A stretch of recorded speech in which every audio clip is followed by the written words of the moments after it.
Selamat siang, salam sejahtera bagi kita semua yang terhormat, Ibu Dwi Sartika Simatupang, STMTI, serta teman-teman semua. Kami dari kelompok 5 izin memperkenalkan diri. Kelompok kami terdiri dari 5 anggota. Yang pertama ada Fazri Zulkutwa dengan NIM 2022-0801-103. Yang kedua ada Winky Adinata dengan NIM 2022-0801-077. Yang ketiga, ada Bagus Indra Prastia dengan NIM 2022-0801-025. Yang keempat, ada Elena Valentina dengan NIM 2022-0801-022. Dan yang terakhir, ada saya sendiri, Nandita Ratana dengan NIM 2022-0801-033. Pada kesempatan kali ini, kami akan mempresentasikan tugas kuliah Statistik Bisnis, pertemuan ke-9 yang membahas mengenai analisis ANOVA. Tugas yang kami bahas yaitu tentang penelitian mengenai perbedaan yang signifikan dalam rata-rata jumlah uang yang dibelanjakan oleh mahasiswa berdasarkan jenis aplikasi e-wallet yang digunakan. Penelitian ini menggunakan analisis ANOVA yaitu analisis of variance untuk menguji perbedaan rata-rata pengeluaran mahasiswa berdasarkan aplikasi e-wallet yang digunakan. Berikut adalah data dari 4 aplikasi e-wallet yang berbeda. Yang pertama ada aplikasi OVO dengan jumlah datanya 45, 50, 55, 60, dan 65. Yang kedua ada aplikasi GoPay. Jumlah datanya 30, 35, 40, 45, dan 50. Yang ketiga ada aplikasi Dana. Jumlah datanya 25, 30, 35, 40, dan 45. Yang keempat ada aplikasi Link Aja. Jumlah datanya 20, 25, 30, 35, dan 40.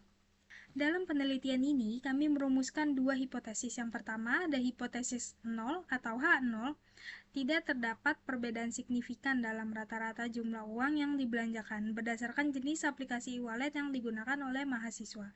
Yang kedua, ada hipotesis alternatif atau H1, terdapat perbedaan signifikan dalam rata-rata uang yang dibelanjakan berdasarkan jenis aplikasi e-wallet yang digunakan oleh mahasiswa. Tujuan dari uji hipotesis ini adalah untuk menentukan apakah adanya perbedaan signifikan antara rata-rata jumlah uang yang dibelanjakan oleh mahasiswa menggunakan aplikasi e-wallet yang berbeda.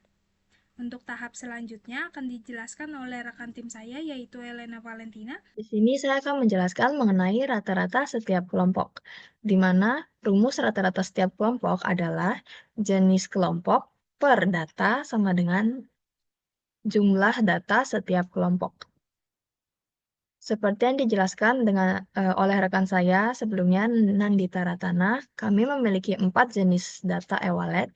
Yang pertama ada jenis data OVO sama dengan 45 plus 50 plus 55 plus 60 plus 65 dibagi 5 sama dengan 55.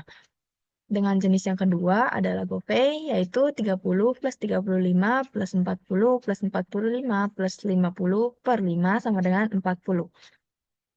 Jenis data yang ketiga, yaitu Dana, adalah 25 plus 30 plus 35 plus 40 plus 45 per 5 sama dengan 35. Dan jenis kelompok yang terakhir ada Link Aja sama dengan 20 plus 25 plus 30 plus 35 plus 40 per 5 sama dengan 30. Rata-rata total dengan rumus X sama dengan total semua data per jumlah data sama dengan 800 per 20 sama dengan 40. Berikutnya menghitung SSB. Rumus SSB adalah sigma dari I sama dengan 1 sampai K dikali XI dikurang X kuadrat, di mana K adalah jumlah grup, N sama dengan jumlah data, XI sama dengan rata-rata kelompok, X adalah total rata-rata. Untuk aplikasi OVO, NA dikali XA dikurang X kuadrat sama dengan 5 dikali 55 dikurang 40 kuadrat adalah 1125. Untuk aplikasi GoPay, NB dikali XB dikurang X kuadrat sama dengan 5 dikali 40 dikurang 40 kuadrat sama dengan 0.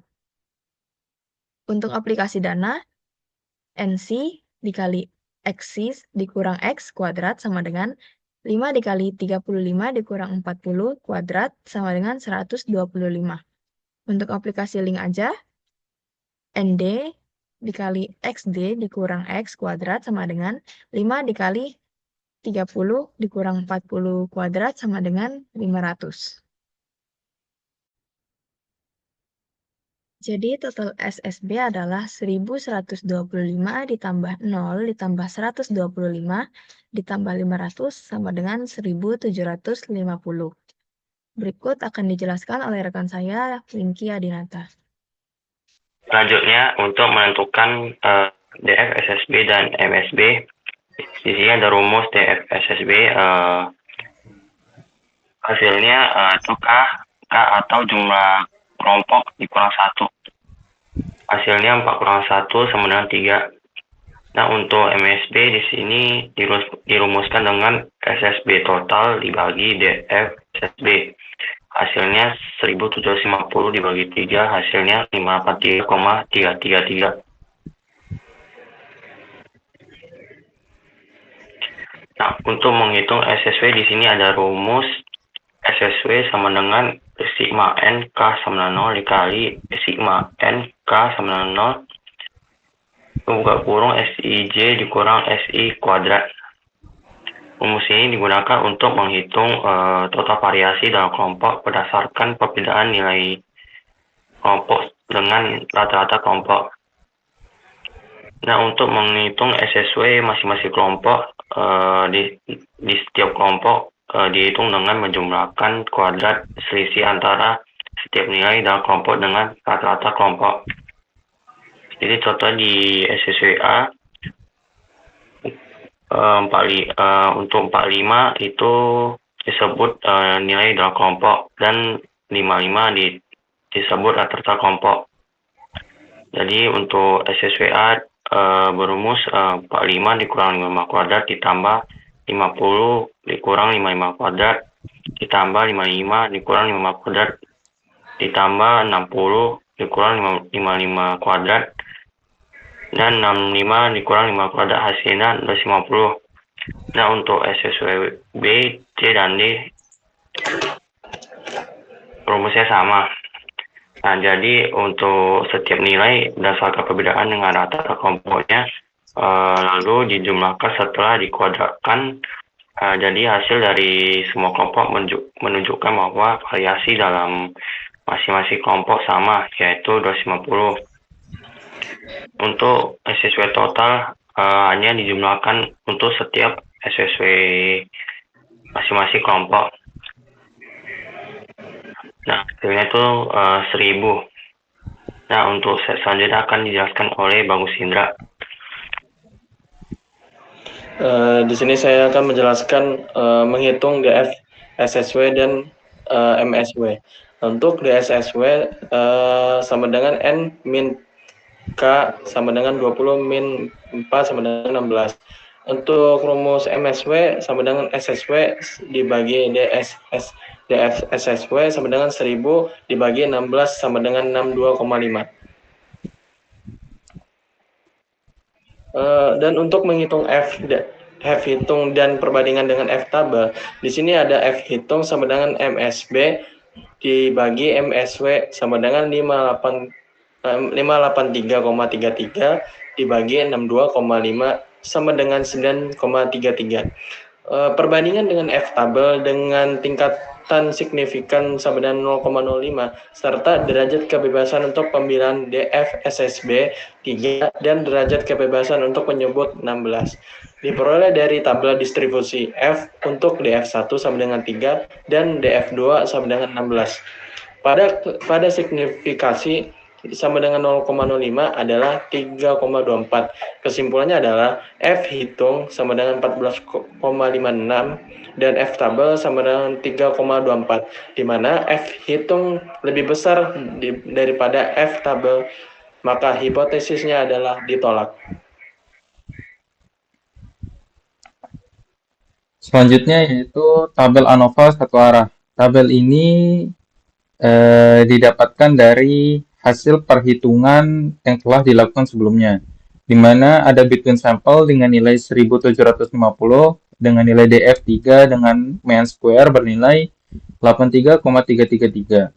Selanjutnya ada within sample yaitu 1000 dengan nilai 1000, kemudian ada DF-nya dengan bernilai 16, kemudian dengan mean square bernilai 62,5. Dengan total untuk kolom sum of square-nya ini bernilai 2750, kemudian ada kolom DF bernilai 19. Untuk selanjutnya yaitu merupakan grafik ANOVA satu arah. Dari pernyataan hipotesis yang telah dilakukan, didapatkan grafik sebagai berikut, di mana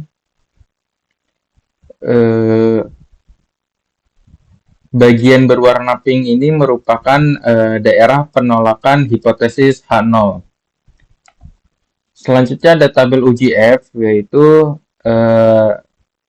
tabel yang nilainya nanti akan digunakan untuk melakukan perbandingan dengan F-hitung, di mana pada tabel UGF ini didapatkan nilai 3,239 yang nantinya dibulatkan menjadi 3,24, maaf. Nilai ini yang nantinya akan menjadi perbandingan antara F-hitung dengan F-tabel yang menghasilkan nilai hipotesis H0 ditolak. Demikian presentasi dari kelompok kami, kurang lebihnya kami mohon maaf. Terima kasih.